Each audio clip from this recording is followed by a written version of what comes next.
pala ma'am, anong ano mo? Comment mo dun sa nagsasabi na kung gusto mo makilala, kailangan mong maglaban.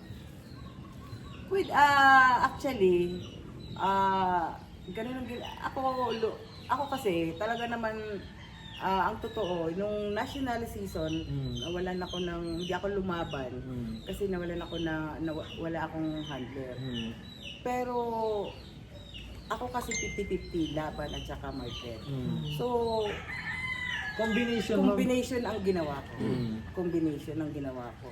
Siyempre, isa na rin yung ano na nagbibitaw ka sa ruweda, makikilala ka. Ako Plus nga, points mo. oo, pag sinabing glider game farm, alam agad nila na ako ang may-ari. Ikaw may-ari.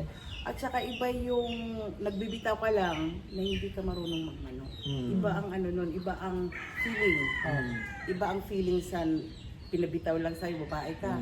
Kasi mostly ngayon marami na nagbibitaw. Babae lang. Oo, babae lang. Hindi tulad ng ikaw owner, ikaw nagpalaki, ikaw ang nag-raise, ikaw ang nakita mo ang paglaki ng manok mo hanggang sa ginagawa. Kumbaga ma'am, yung ano Iba yung dating, Iba yung dating, aura. Yes, yung aura. Oo. Iba ang at saka iba yung feeling mo na yung emotion mo na habang nagbibitaw ka talaga nag-ano ka, nagdadasal ka na. Pumalo ka, ako ganun eh. Pumalo ka, bumalik ka, pumalo ka at babalik tayo sa manukan. Pangalan ko na nakataya dyan. Oo, ganun. Kaysa doon sa, syempre, alam mo ngayon, ngayon yung mga babaeng nagbibitaw. Ang dami namin, tsaka nakasexy pa, no? Oo.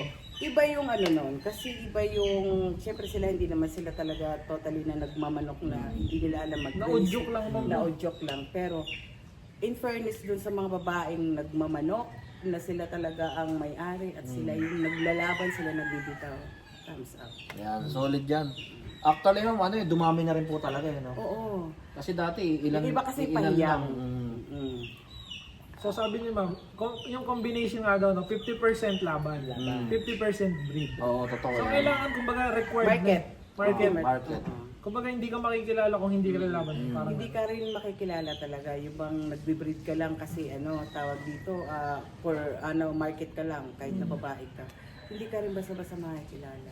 So, kailangan mo rin talagang lumaban. Pero hindi ibig sabihin mo, baka kasi ma'am yung mga nanonood sabihin, maglaban tayo ng maglaban hanggang sa maubos yung Hindi pera naman, natin. hindi naman. Hindi po ganun ha. So kailangan meron pa rin limit. Di ba, Oo, ma'am? kumbaga, Tulad ako, since na member ako ng mga different kind association, so kailangan, so may mga advance spot kami, obligado akong lumaban doon. Kung saan ako bandit. kasi sayang naman yung advance pack mo ma'am, no? Disclaimer lang, kailangan limit po. Limit is the key. Oo. Hindi po tawag dito, sabi ko nga ang sabong araw-araw. Tayo po kung may mga pamilya tayo, syempre priority natin pamilya natin. Tsaka yung mga nagsisimula na nagbe-breed, wag kayong magpapabuyo na na hindi ka mabibentahan kasi hindi ka naman naglalaban. So sabi nga nila, mag-breed ka lang ng maayos, maganda, quality. Tao na lalapit sa'yo kasi hindi mo man mailaban yung manok mo, mailaban man ng ibang tao na bumili sa'yo, kumbaga marerepresenta na rin yung ikaw as a breeder. At saka tandaan nyo ngayon lalo sa istagan, kailangan banded. Kasi ang labanan is banded to banded. At saka banded ang manok mo, naibibenta mo rin ng medyo may presyo. Yun ang nang hindi Advantage. advantage na banded at saka hindi banded.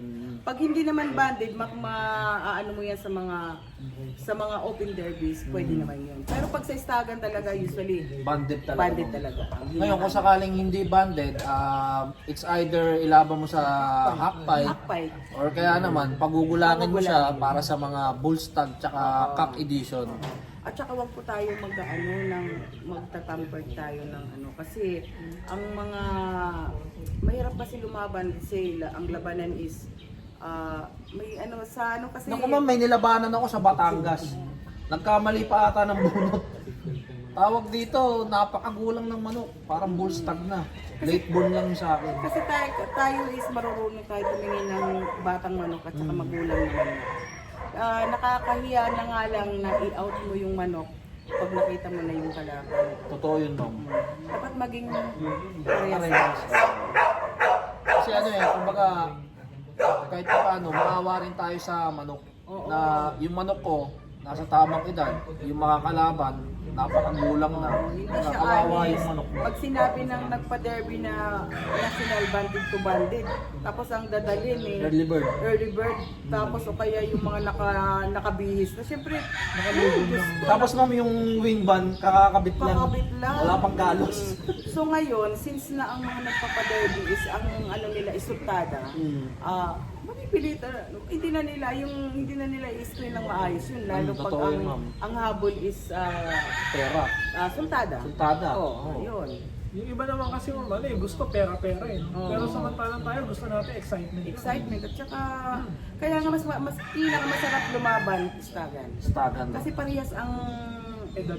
parehas ang edad nyo, parehas ang timbang nyo, kung nagkakatala ko na ang ano na lang dun, diferensya naman is 35 grams or 35 grams give and take. So, ano lang yun na mas maganda at saka exciting ang stag. Ma'am, Kasi- speaking of ano pala, istagan, ano yung mga pwede nilang makuha dito? Pagka gusto na nilang kumuha ng manok dito sa Yung mga glider. mga battle ko, tornado, Yan. SBR, Kelso, Boston, Yan. Sweater, Alam nyo naman, Saka yung Mother Teresa line. Mother Teresa line. At saka may mga ano ako dyan, mga white Kelso. White Kelso. Tsaka dito kay Ma'am Tere, pag sinabing LDT, LDT grade talaga. Yan. Hindi yan PLDT LDT, oo nga. Oo. PLDT Smart Broadband. Talagang solid talaga yung mga manok dito. So anytime ma'am, kung sakaling gusto nilang kumuha ng manok dito, pwede naman. By schedule. By schedule. Yan. Kasi mas maganda talaga kung libre, nandun yung farm owner. Ah, yes. Kasi At least makausap nila si ma'am, pwede sila magtanong ng Oo. kung ano yung pwedeng itanong na magandang bloodline, di ba? may gusto kang itanong, kasi minsan wala yung farm owner, may gusto kang itanong, hindi rin alam ng tao.